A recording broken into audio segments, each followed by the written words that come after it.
Shalom saudara-saudara sekalian, perkenalkan nama saya adalah Ruth Handayani Manurung. Saya adalah mahasiswa dari Institut Agama Kristen Negeri Tarutung, jurusan Pendidikan Agama Kristen, dan saya sekarang semester 4. Pada video ini, saya akan menjelaskan apa itu COVID-19. Dipandang saya sebagai calon guru agama. Ini saya buat untuk memenuhi salah satu tugas dari mata kuliah Strategi Pembelajaran dengan dosen pengampu Ibu Damayanti Nababan, MPDK. Shalom semuanya. Materi kita pada hari ini adalah COVID-19. Beberapa waktu ini, kita dihebohkan dengan berita virus corona.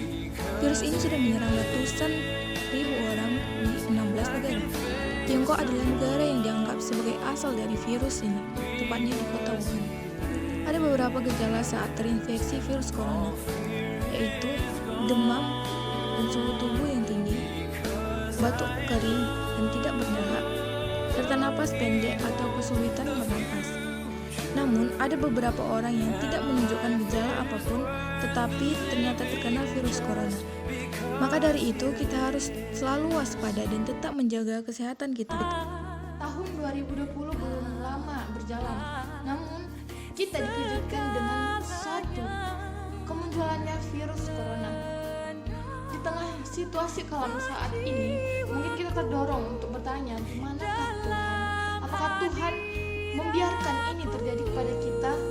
Bahkan mungkin ada orang yang mulai bertanya, apakah ini suatu hukuman dari Tuhan? Situasi ini mendorong kita sebagai manusia untuk mengakui bahwa kita adalah makhluk yang lemah dan membutuhkan pertolongan dari Tuhan dalam segala hal. Firman yang menjelaskan bahwa Allah tidak pernah meninggalkan umatnya.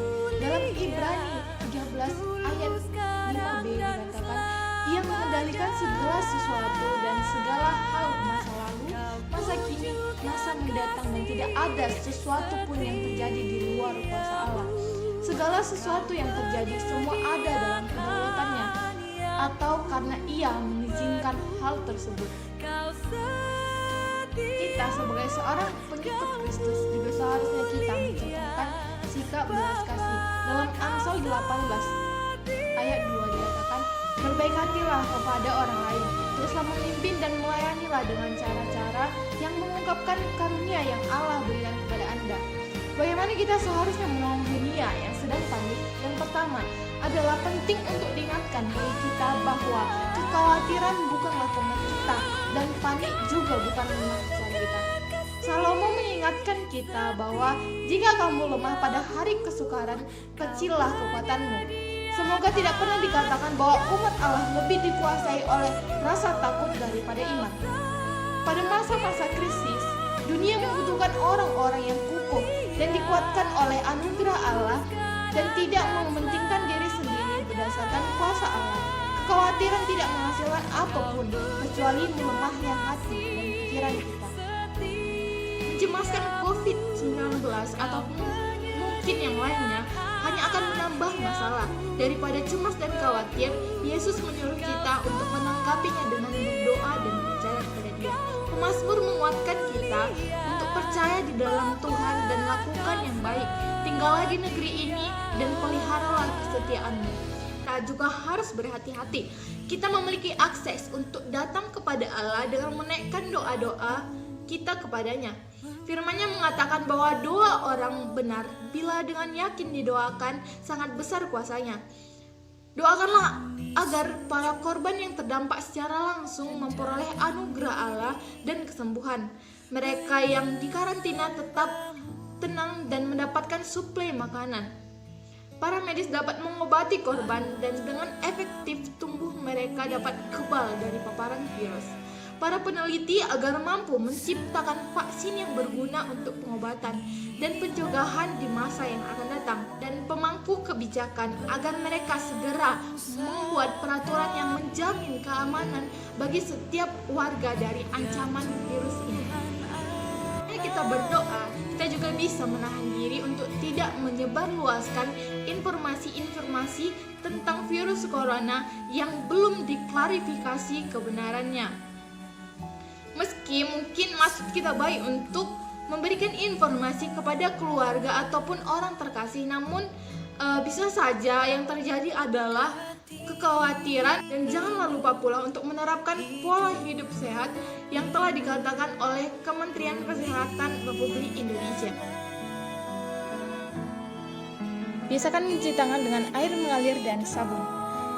Gosok telapak tangan, punggung tangan dan sela-sela jari, ibu jari. Rapatkan kedua jari dan gosok telapak tangan. Bersihkan pergelangan tangan secara bergantian. Bilas dengan air yang mengalir. Dan jangan lupa keringkan memakai lap ataupun tisu. Oke, jika teman-teman sekalian ingin pergi keluar rumah, jangan lupa untuk memakai masker. Ingat, bukan masker perawatan wajah ya guys, tapi masker kesehatan.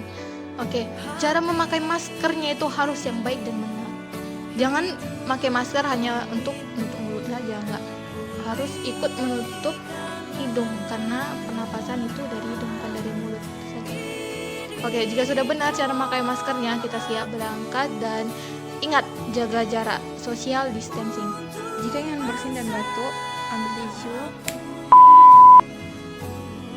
atau dengan pergelangan tangan. Terima kasih.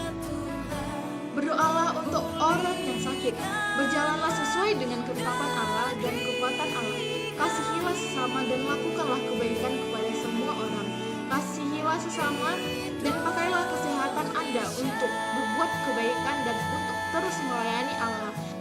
Terima kasih telah menonton video ini sampai dengan akhir. Kita sama-sama berdoa atas pulihnya negeri ini dari wabah virus corona ini. Tuhan Yesus memberkati kita semua. Shalom. Teman-teman jangan lupa untuk tekan tombol like, share, and subscribe.